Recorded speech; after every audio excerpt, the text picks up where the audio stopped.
Praise the lord. ప్రభు అయిన యేసుక్రీస్తు నామములో మీ అందరికీ వందనములు తెలియజేస్తూ ప్రతి ఉదయం దేవునితో అనే ఈ ఆధ్యాత్మిక కార్యక్రమానికి మిమ్మల్ని అందరినీ కూడా ఆహ్వానిస్తున్నాను. దేవుని యొక్క మహాకృపను బట్టి దేవుడు రాత్రికాలం అంతా మనల్ని కాచి కాపాడి ఉదయాన్నే లేచిలా దేవుణ్ణి ఎదుర్కోవడానికి, ఆయనకు సమయాన్ని ఇవ్వడానికి, ఆయనతో కొంతసేపు మనం సమయం గడపడానికి దేవుడు అనుగ్రహించిన ఈ కృపను బట్టి దేవుడిని పట్ల మనం ఎల్లప్పుడూ కృతజ్ఞత కలిగి ఆయన ఎప్పుడు స్తుతిస్తూ ఉండేవారిగా ఉండాలి. దేవుని స్తుతించడం మాత్రమే మంచిది అని దేవుని వాక్యం సెలవిస్తుంది. ఈ ఉదయకాలం దేవుడు మనతో మాట్లాడుతున్న శక్తివంతమైన మాట ఆమోష గ్రంథము 4వ అధ్యాయము 12వ వచనము. మీ దేవుని సన్నిధిని కనబడుటకై సిద్ధపడి. ఆమెన్. నీవు దేవుని సన్నిధిని కనపడడానికి సిద్ధపడాలి. ఎలా సిద్ధపడాలి అంటే దేవుని వాక్యం సెలవిస్తుంది, నువ్వు దేవుని సన్నిధిని కనపడడానికి సిద్ధపడాలి. మొదట మీ ఇంటి లోపల పరిశుద్ధంగా జీవించాలి. Be holy in your home. గృహం లోపల పరిశుద్ధంగా జీవించకుండా గృహం బయట పరిశుద్ధంగా జీవించడం అనేది సాధ్యం కాదు. గృహం లోపల పరిశుద్ధంగా జీవించాలంటే మొదట నీ శరీరం అనే గృహంలో నీ హృదయం పరిశుద్ధంగా ఉండాలి. ఎందుకనగా హృదయం నిండిన దానిని బట్టి నోరు మాట్లాడుతుంది, హృదయం నిండిన దానిని బట్టి నీ కళ్ళు చూస్తాయి, హృదయం నిండిన దానిని బట్టి నీ చెవులు వింటాయి, శరీరం ప్రవర్తిస్తుంది. కాబట్టి నా ఇంటిలో ఏ దుష్కార్యము నేను చూడను, ఏ పాపమునకు చోటివ్వనని నీవు తీర్మానం తీసుకునే వారిగా ఉండాలి.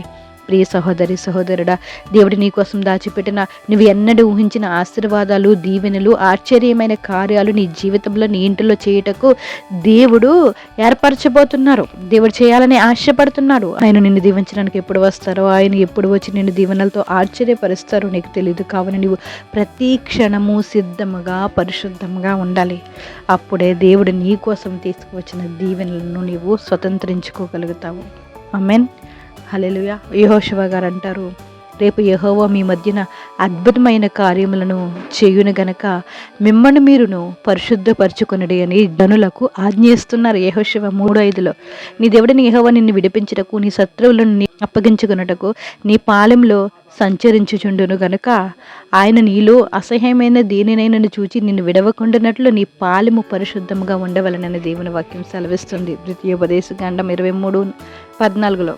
దేవుడు రేపు మీ మధ్యన అద్భుతమైన కార్యాలు జరిగించబోతున్నాడు కనుక మిమ్మల్ని మీరు పరిశుద్ధపరచుకునడి అని యెహోషువ జనులతో చెప్తున్నారు. ఈ ఉదయకాలం దేవుడు మనతో కూడా చెప్తున్నారు, మీ మధ్యన నేను ఆశ్చర్యమైన అద్భుతమైన కార్యాలు జరిగించాలంటే మిమ్మల్ని మీరు పరిశుద్ధపరచుకొనడి అని దేవుడు మనకు ఆజ్ఞయిస్తున్నారు. హల్లెలూయా. ఎంతమంది దేవుని యొక్క అద్భుతాలను స్వతంత్రించుకోవాలని ఆశపడుతున్నారు. అయితే గమనించండి, దేవుడు అద్భుతములు, ఆశ్చర్య కార్యములు చేయడానికి సిద్ధంగా ఉన్నాడు. కానీ ఒక షరతు, మనం క్రీస్తు యొక్క రక్తంలో కడగబడి పరిశుద్ధపరచబడాలి, పరిశుద్ధమైన జీవితంలో జీవించాలి. అప్పుడే మన జీవితంలో ఆశ్చర్య కార్యములను చూడగలము. రెండవది, ఆయా సందర్భాల్లో దేవుడు మన పాలెంలో సంచరిస్తాడు. అనగా మన వీధుల్లో, మన గ్రామాల్లో, మనం నివసిస్తున్న అపార్ట్మెంట్లో, మన గృహంలో ఆయన సంచరిస్తారు.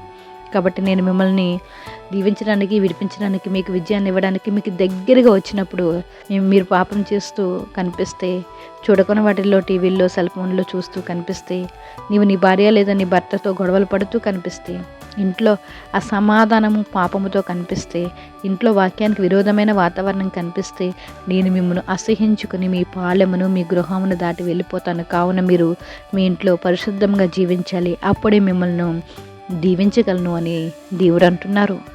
సహోదరి సహోదరుడా, దేవుడు మన కోసం దాచిపెట్టిన అద్భుతమైన ఆశ్చర్య కార్యములను, జవాబులు మనం పొందుకోవాలంటే మనం దేవునికి అంగీకారంగా పరిశుద్ధంగా జీవించాలి. మనం ఎక్కడెక్కడ పరిశుద్ధంగా జీవించగలగాలో అక్కడ తప్పకుండా మనం జీవించాలి. ఎక్కడైనా కానీ మనము పరిశుద్ధంగానే జీవించేవారుగా ఉండాలి.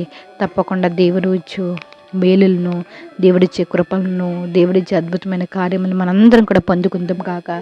దేవుని సన్నిధిని కనబడటకే మనం సిద్ధపడదాము గాక. ప్రార్థిద్దాం. జీవం కలిగిన దేవా, నీకు వందనాలు, స్తోత్రాలు చెల్లించుకుంటున్నాం. మీ దాన్ని బట్టి, మీకు బట్టి, మీరు నడిపిస్తున్న విధానాన్ని బట్టి మీకు స్తోత్రాలయ్యా.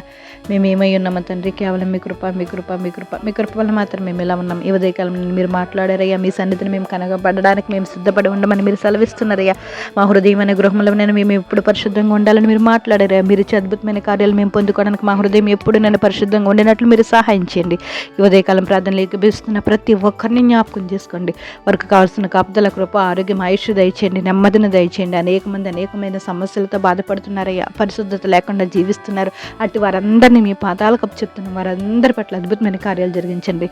ఈ సమయంలో బలహీనంగా ఉన్న బిడ్డలను బలపరచండి, ఆరోగ్యపరచండి. చిన్న బిడ్డ మొదలుకుని వృద్ధుల వరకు మీ కాపుదలను గ్రహించండి.